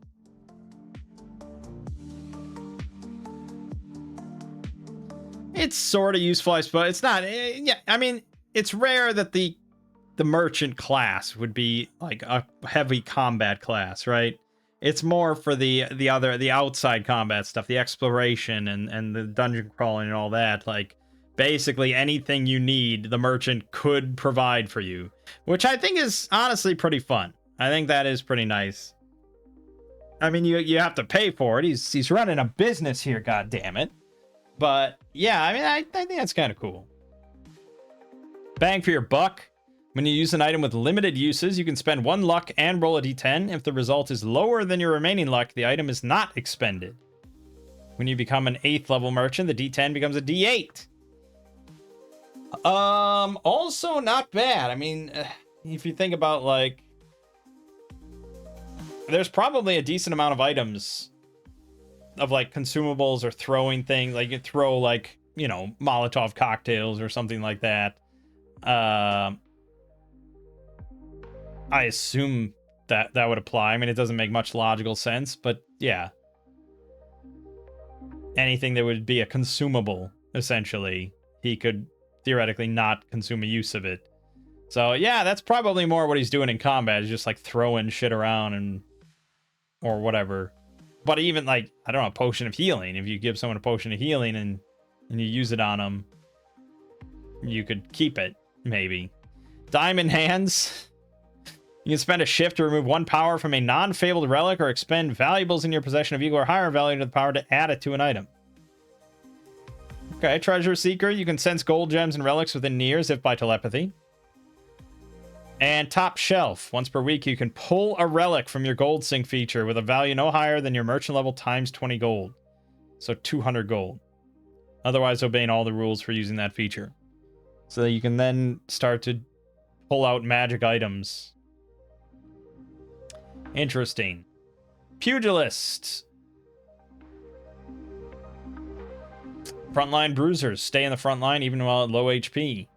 Fisticuffs. While only using brawl weapons, you can use a d4 for the damage. If the damage was previously lower, and once per round, you can spend half your speed to make a second attack rather than skip your move. Ooh. At level 1, getting a second attack of any kind is pretty nice. Additionally, if you have favor on your brawl attack and hit a target you could viably grapple or shove, you can choose to grapple or shove them. Dang. Free grapples or shoves is also pretty good. Rope-a-dope, you gain the check hook perk and can make 2 attacks with it rather than 1 if both attacks use brawl weapons. Now... okay, so yeah, you don't have any weapon training, but you have brawl training, which I assume is unarmed attacks.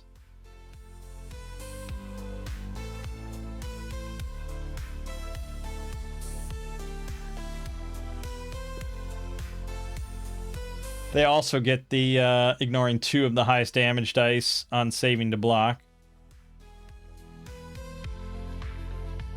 It's pretty good.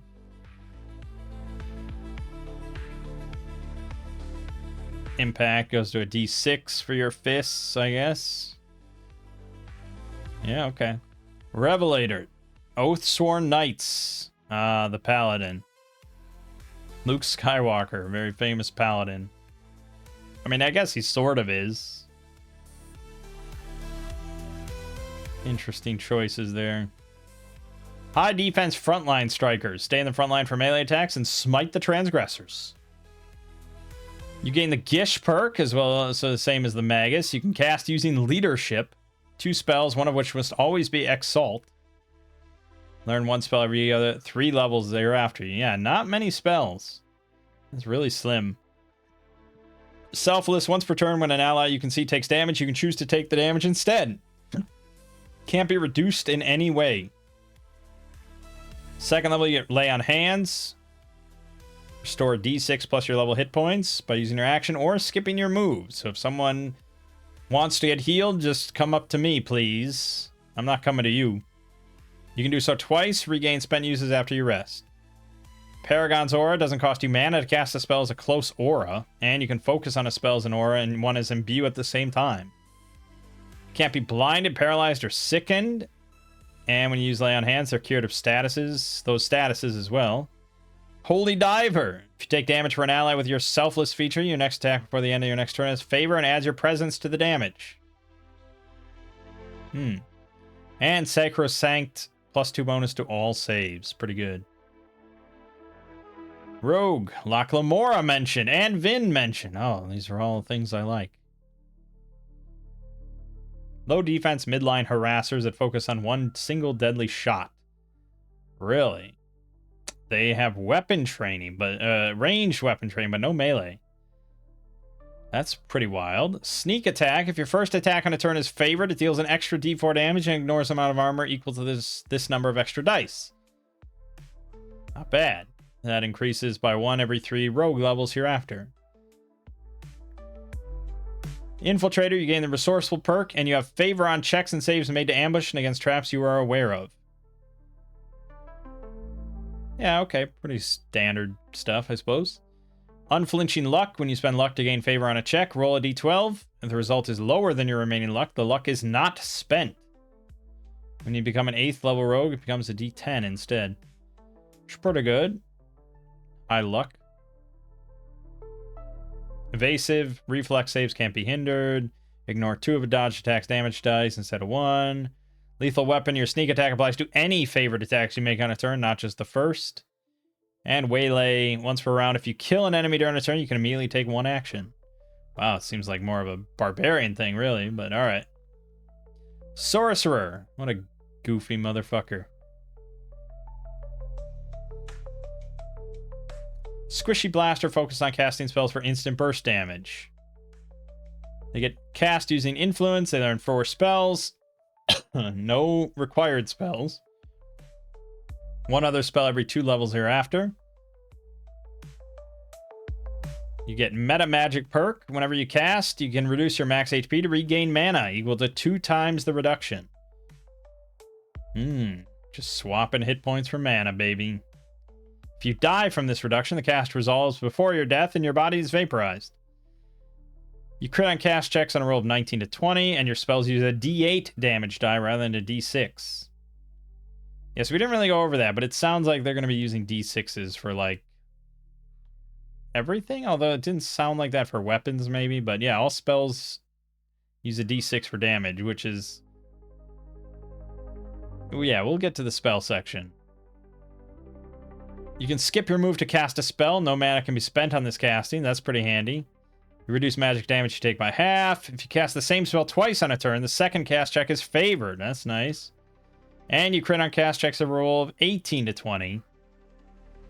You can choose to gain 2 fatigue. If you do, you regain countdown d6 mana at the start of your turn and can spend as much mana as you like to cast. There you go. And at level 40, level 10, you have 40 mana. 40 d6. It's pretty good. Vanguard. Terrifying sentinels of heavy metal armor. Use shields to devastate enemies. High defense tank. Stalwart. You gain the Protector perk. When you take the hold action, you can use the held action or move as late as the end of your next turn. Interesting. Not quite sure what that means. Does that mean that you can do 2 actions in 1 turn if you prepared one? Guard. Once per round, you can try to shove a close target, no action when they become close to you, or if you successfully block their attack. You can push targets you shove ahead of you while you move during the same turn, shoving it prone when you stop or push it into an occupied space. If you push it into an occupied space, it deals your weapons damage to the target and whatever occupied the space. Dang. Wall. You're considered large for shoves, and at 8th level, huge for shoves. Unstoppable. If you use rampant charge and push a being into another being, you can make another shove attempt to push the additional being ahead of you as well. Boy, just keep moving through a whole crowd there. And while you're unincapacitated and have an armor rating 1 or more, you are immune to physical damage. That's pretty wild. Which wouldst thou like to live deliciously? Debuffer, focused on casting spells to stack detriments. You get a cultist. You cast... Oh, you gain a perk with a prerequisite of being trained with mysticism, and you can cast spells using mysticism. You get 4 spells. You can choose for the effects of a spell you cast, not the damage, to become continual for one of the targets until you use this feature on a different target. This does not require your focus. Yeah, you can fucking hex somebody. The number of spells you can have is continual this way at the same time is equal to half your witch level rounded up. It's fun. Ritualism. You can finish a ritual that requires a scene as an action. You can only do so once per shift.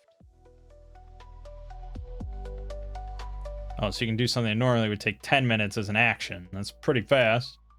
Things Betwixt. Once per scene, you can use your action or skip your move to become invisible until your next turn.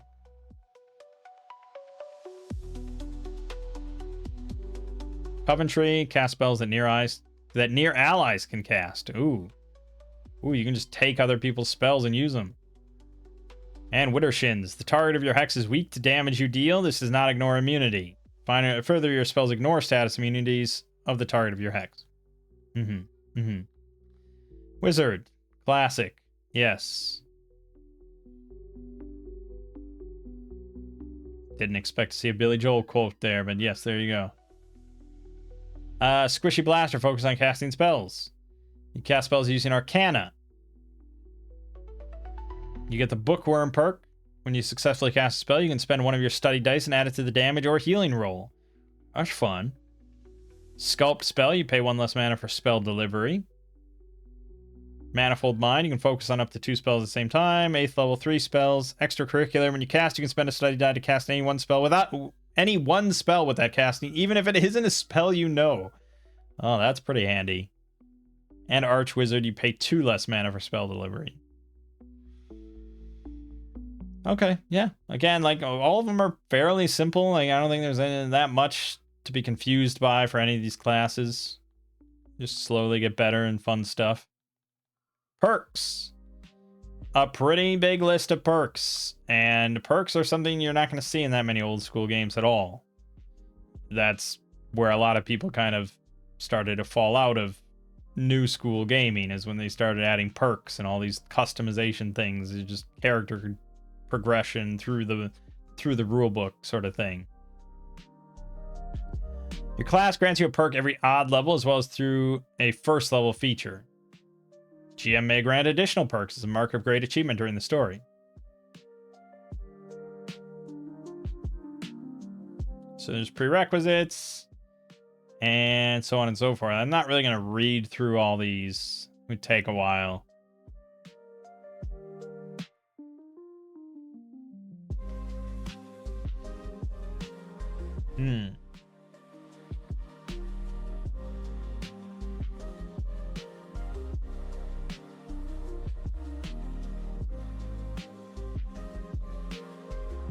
Chicanery. If you fail a check, it doesn't alert beings to your presence or advance relevant progress clocks being tracked. If you fail a check, it doesn't alert beings to your presence. Isn't that the whole point of a stealth check, is to see if they're alerted or not? It seems kind of wild, but I guess you don't get many perks. You know, unless your GM gives it to you or you get it through your class, a special one, you really only get 4. Although it does say 9th level, etc. So it sure seems like you can go beyond 10th level. Alright, yeah, I'm not really going to read these. It's a lot of the stuff you kind of expect of just, like, things to make you more powerful. Like, you can just gain dark sight, you know, stuff like that. Like, stuff that you would never find in a proper, quote-unquote, old-school game. But it's all sorts of stuff you'd find in a new school game. And this is... Yeah, I mean, a lot of people say, like, Shadow Dark is, like, the 5e of the OSR, you know, where it's really modernized and meant to bring in people from 5e and stuff like that. But it's really not. It's largely old school. It really just has just that unified mechanic of a d20 with advantage and disadvantage, and that's it. This is way more of, like, hey, it's okay. This is, see how similar this is? There's a lot of stuff you're familiar with here. It's okay. It'll be okay. Gear. Right, inventory slots. Number of slots an item occupies follows these general guidelines. 0. 1 to 10 of this only occupies 1 slot. 1. Can be carried in one hand. 2. Carry requires 2 hands to carry. 3. Requires 2 hands to carry and is heavy. Coins don't count. So clothing doesn't count.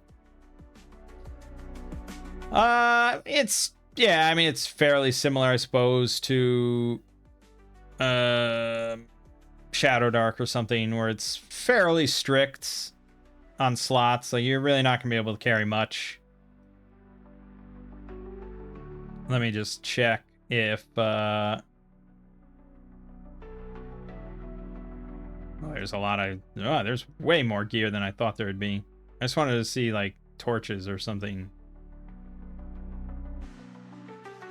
which is not listed here under hardware. Oh, here it is. Yeah, so 1 torch is 1 slot, which is the same as Shadow Dark, which I find to be really painful. So okay, it's gonna be similar to that. All right, then there are starting packs, which are again very nice to have, I think, for just getting things done quick. Like even like I like shopping a lot of the time, but when I'm doing it playing solo and I'm making 4 characters and just trying to like, okay, let's move on, it's like I do not mind just taking a pack. Each starting pack also includes backpack, bedroll, 5 days of rations, 2 torches, and a watered skin. You are assumed to begin the game with at least 1 set of casual clothes and a pouch. So I wish that it also listed how many slots this all took, but because that can't be.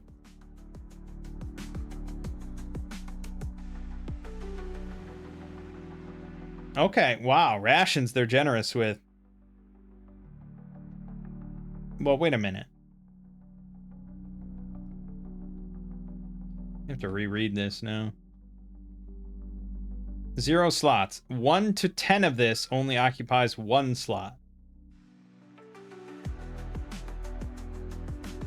Okay, so it's not 0 slots. If you have 1 of those, it's 1 slot. But you can have up to 10 of them for 1 slot. So yeah, you can have 10 days of rations for 1 slot, which is way more generous than Shadow Dark. It's more generous in almost any game, really. But then like a water skin is 1 slot. Yeah, like so okay. So this the packs. So that's like 1 slot. I assume a bedroll's 1 slot. 2 torches here at 4 slots. The water skin, you're at 5 slots before you even look at the pack. And assuming you have like, if you dump might and you say you have 2 or 3 might, you might only have 11 slots.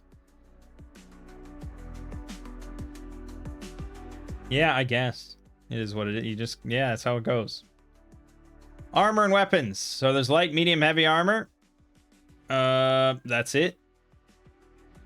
That's it. That's that. They don't specify. It's broken up just like Tales of Argosa. So it's 1, 2, or 3 armor. That's what you reduce damage by. So that heavy plate armor, reduce all damage you take by 3. I assume that's per die, but I don't know if that's true.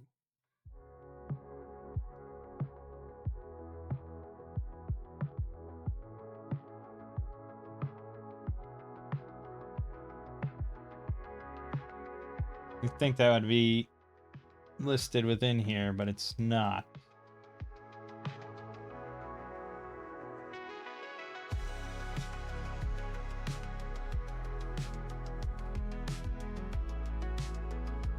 Well, it just says subtracted from attack damage.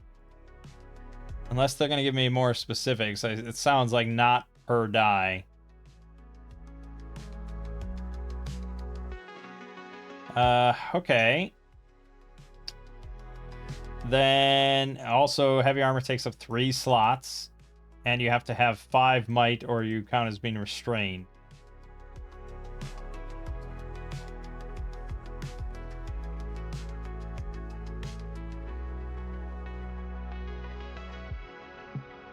Okay. So Right.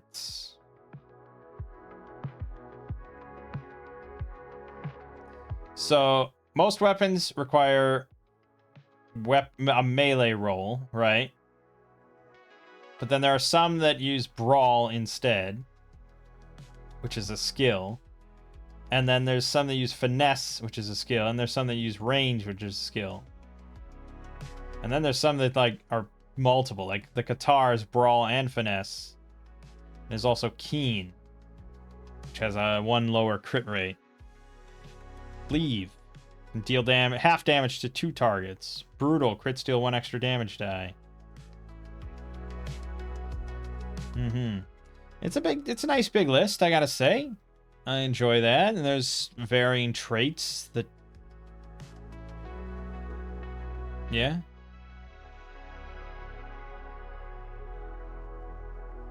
For spear, it says can only target up to near.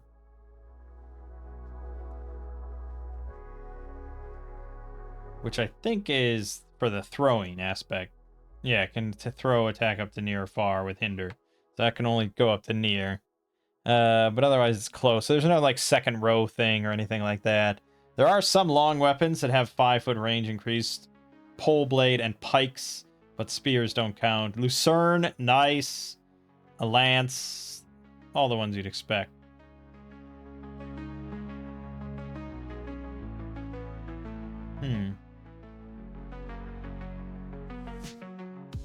Then there's shield. There's a great shield. There's a buckler. And there's a standard shield. It says ignore hinder from blocking range attacks and can shove. While you have 2 weapons equipped, you can skip your move to make an attack with the offhand weapon. That seems pretty good. That seems like a really, like, pretty beefy dual wield rule. No penalty or anything. You just, if you're standing there in the middle of a fight, you can swing twice. So that's probably worth doing, I imagine.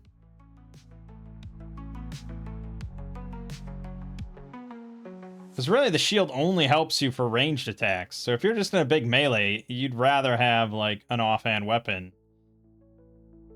And generally, I'd rather have the offhand weapon than a two-handed weapon. Because, like, I don't know, a great sword, it does D10 damage. A standard long sword does D8 damage. Yeah, they both have keen, you know, but the great sword, the big one, does have cleave. It lets you do half damage to 2 targets.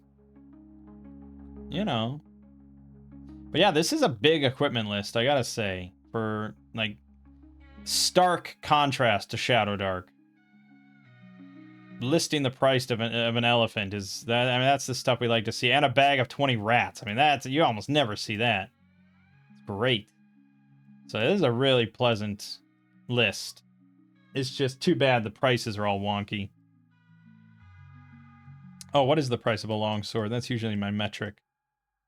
40 silver. Which would be 4 gold, I suppose, which would be somewhat on the low end, I think. It depends. It's not that far off, I suppose. It's just weird to have it listed in silver, but it's a silver standard. So if you ignore the whole thing that 100 silver is a gold, you know, most of this chart probably lines up decently well. Like a javelin is 1 gold, typically, you know, for a normal game. A shield is 7.5 gold. A warhammer is 8 gold. A great axe would be 14 gold. Yeah, okay. So, yeah, I mean, it mostly converts all right, I think, if you just multiply gold by 10 and you keep silver at 10 silver to a gold. Alchemical items. Oh, yeah, for the alchemist. Defoliating acid, green slime acid, oxidizing acid, alchemist fire. Yeah, look at that. Alchemist fire, 2d6 damage, and burning, which is a cooldown d6. You know, that could burn forever. You have to roll a 1 on a d6, and then on the next round, roll a 1 on the d4. Burning forever, but I assume you can put burning out yourself. There's a lot of alchemical items, so the alchemist probably would not have a shortage of fun, fucky things to do. Including making potions of, like, invisibility, invulnerability. Yeah, alchemist would be pretty fun, I gotta say. It's not bad. Spells, this is what I really wanted to get to, and this is probably the last thing we'll look at here. So we already went over this of spell checks. I mostly just want to look at the spell list. Okay, there it is. And we can immediately see there's kind of a big difference to this spell list compared to a lot of games. There is nothing evocative about these titles. This reminds me more of, like, I don't know, like Maze Rats, or was it Maze Rats, or was it, I think it might have been Maze Rats, of just like a spell generation system where you roll on, like, tables where they have these words to sort of create a new spell. But that's fine. Let's just look at them. Adhere, target is covered in sticky slime for the duration, causing the area out to close around it to be difficult terrain.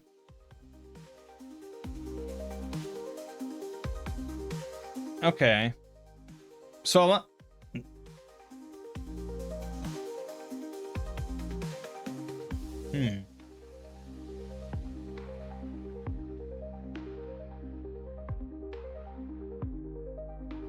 Okay, well, I just a second, just a second.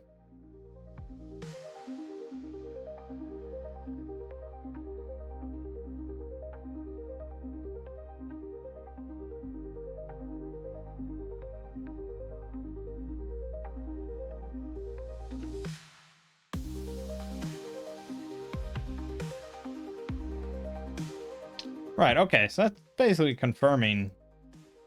So really, there are no damage spells, right? Because every spell does the same thing. Every spell does d6 damage based on your mana and how much you spend.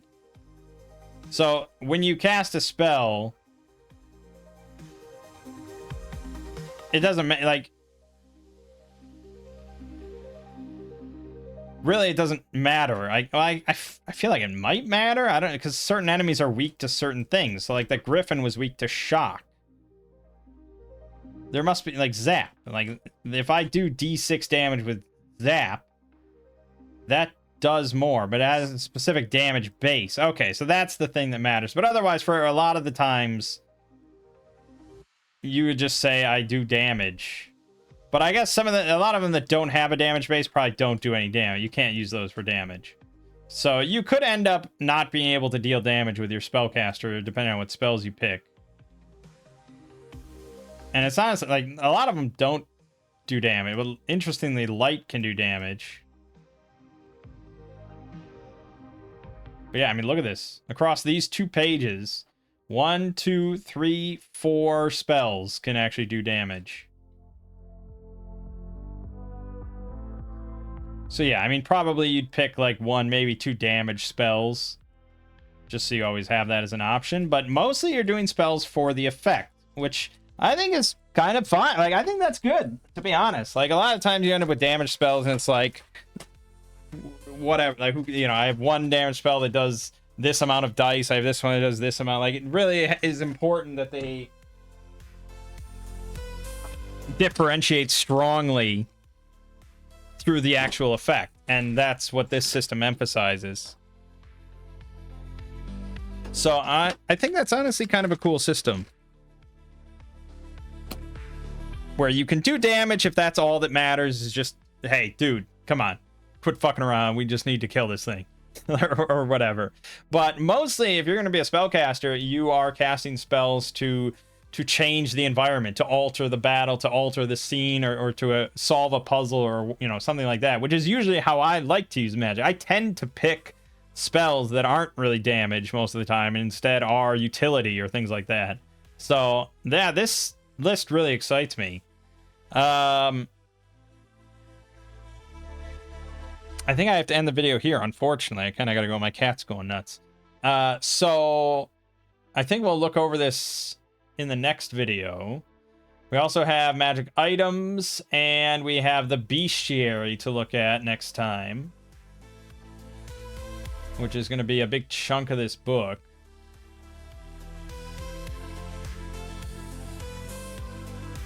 And then, like, the DM advice, I suppose. Yeah, we're getting into the DM section. Okay, so yeah, mostly we just have to look at these spells, the bestiary, and then honestly, I'm tempted to maybe try. I know I say this all the time, and then we come back and we're like, yeah, I don't know. But I would kind of be interested in trying out just like a short little adventure, just to test it. Mostly because I'm really interested to see how to convert like an actual BX module to this system. And I wonder, I guess we'll find out next time when we look at the bestiary and everything. I wonder if they have guidelines for conversion.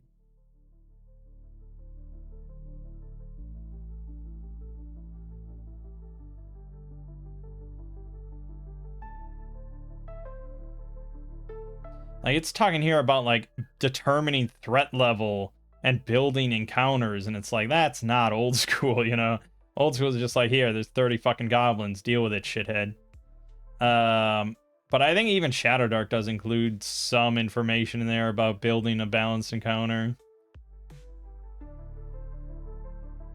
Oh, there it is, conversion. When converting BX derivative material, there's no save or die. Discourages insta-death mechanics. When presented with save or die, allow the hero subjected to it to instead take 1 fatigue. Okay, we didn't get to fatigue, I don't think. I don't know what that does, but interesting. Economy. Uses the silver standard for determining the value of item, as such currencies break down as follows.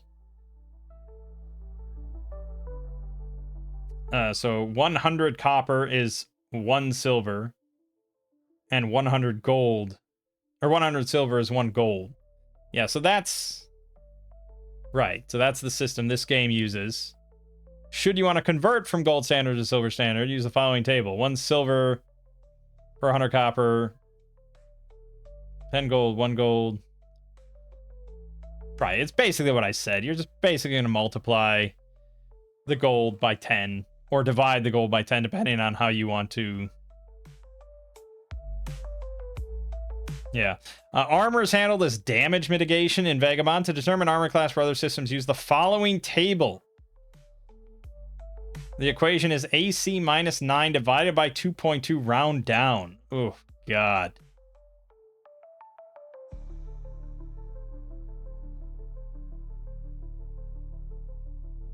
So if their armor class in a normal game is 15, they essentially have either 2 or 3 mitigation, depending. If they had 16, it's 3. If it's 17, it's 3 or 4. If it's 18, it's 4. And then, yeah, because some just say, like, as plate or something like that. Okay, so it's a little bit fucky.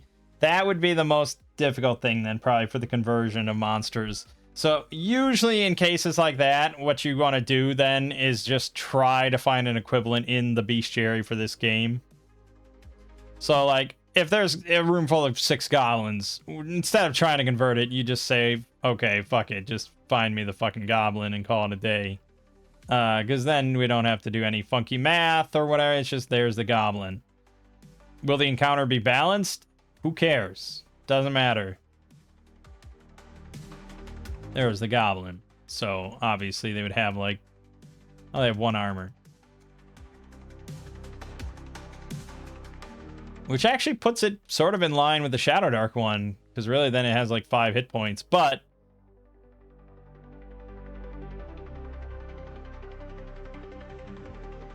if the player hits, it hits. Like, no matter what, it hits.